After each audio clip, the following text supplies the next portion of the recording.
Stern bank limited EBL এর চেয়ারম্যানের ৮,০০০ কোটি টাকার দুর্নীতির রিপোর্ট করে বেকায়দায় এখন গণমাধ্যম। দেশের প্রভাবশালী প্রিন্ট ও ইলেকট্রনিক মিডিয়া তার পরিবারের বিরুদ্ধে সংবাদ প্রচার করে উল্টো বিপাকে পড়েছে।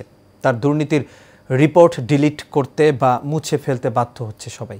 কেন এমন হচ্ছে বা কারা নাড়ছে এই কলকাঠি, সেটি জানার চেষ্টা করেছে এশিয়ান টেলিভিশন। বাতেন বিপ্লব রিপোর্ট করেছেন।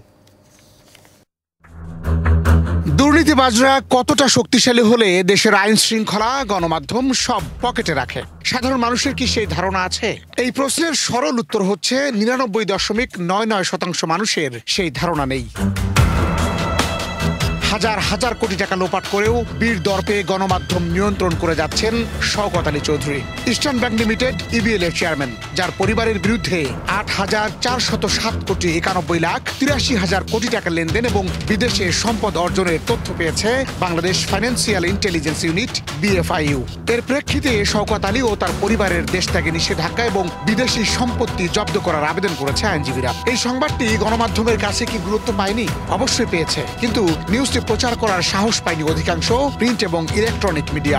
তবে কেউ কেউ সেই ভয় ভেঙে রিপোর্ট করার চেষ্টা করেছে, কিন্তু শওকত আলীর রাহু শক্তির সাথে পেরে ওঠেনি। অর্থাৎ রিপোর্ট প্রকাশ ও প্রচার করলেও তা মুছে ফেলতে হয়েছে অনতিবিলম্বে। কিসের বিনিময়ে, কেন, সে প্রশ্নে না গিয়ে চলুন দেখে নেই শওকত আলীর বিরুদ্ধে রিপোর্ট করতে গিয়ে গণমাধ্যমগুলোর কি শোচনীয় অবস্থা।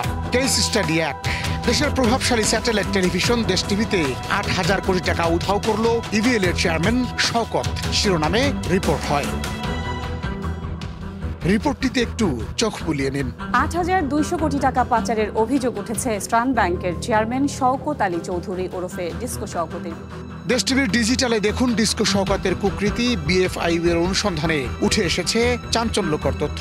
এই নিউজটিও বেশিক্ষণ স্থায়ী হয়নি অনলাইন পোর্টাল কিংবা ডিজিটাল মাধ্যমে। সৎ সাহস নিয়ে রিপোর্ট প্রচার করার কিছুক্ষণ পরই অদৃশ্য হয়ে যায় শওকত আলীর বিরুদ্ধে করা ৮,০০০ কোটি টাকা অনিয়মের রিপোর্ট। Case study ২। দেশের সর্বাধিক প্রচারিত জনপ্রিয় দৈনিক প্রথম আলোতে শওকত আলীর দুর্নীতি অনিয়মের রিপোর্ট হয়। ব্যাংক হিসাব জব্দের সেই সংবাদ ধরে রাখতে পারেনি প্রথম আলো। রিপোর্ট প্রচারের কয়েক ঘন্টা পরেই তাদের ডিজিটালে এবং অনলাইনে গিয়ে নিউজটি আর খুঁজে পাওয়া যায়নি। একইভাবে রাষ্ট্রীয় গণমাধ্যম বাংলাদেশ সংবাদ সংস্থা বাসসে করা শওকত আলীর বিরুদ্ধে মানি লন্ডারিং এর রিপোর্টও মুছে যেতে দেখা গেছে। এভাবে আরো প্রায় ডজন খানেক অনলাইন পোর্টালের রিপোর্টও মুছে ফেলতে বাধ্য করেছে ইবিএল এর চেয়ারম্যান শওকত আলী চৌধুরী। হালের জনপ্রিয় ২৪ ঘন্টা নিউজ প্রচার করা সময় টিভিও ধরে রাখতে পারেনি শওকত আলীর বিরুদ্ধে যাওয়া রিপোর্ট। সময় টিভির ডিজিটালে কিছু সময়ের জন্য নিউজটি দেখা গেলেও পরে আর সেটি খুঁজে পাওয়া যায়নি।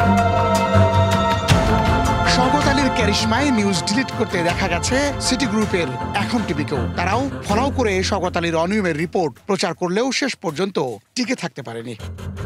ইস্টার্ন ব্যাংকের চেয়ারম্যান শওকত আলী চৌধুরী আলোচিত ব্যাংকের লুটপাটের অন্যতম কারিগর নজরুল ইসলাম মজুমদারের সহযোগী হিসেবে পরিচিত ছিলেন তিনি। সবচেয়ে আশ্চর্যের বিষয় হচ্ছে আপসহীন যমুনা টিভিতে প্রচারিত শওকত আলীর অনিয়ম নিয়ে করা রিপোর্ট নিয়ে। জুলাই বিপ্লব পরবর্তী সবার আস্থার ঠিকানা হয়ে উঠেছিল যমুনা টিভি।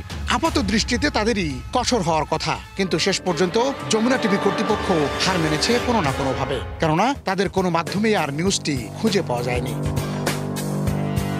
এই ধারাবাহিকতায় ইংরেজি দৈনিক নিউ ন্যাশন ও ফিনান্সিয়াল এক্সপ্রেসও হার মেনেছে ৮,০০০ কোটি টাকা লোপাট করে বীর দর্পে রাজত্ব চালিয়ে যাওয়া শওকত আলীর কাছে।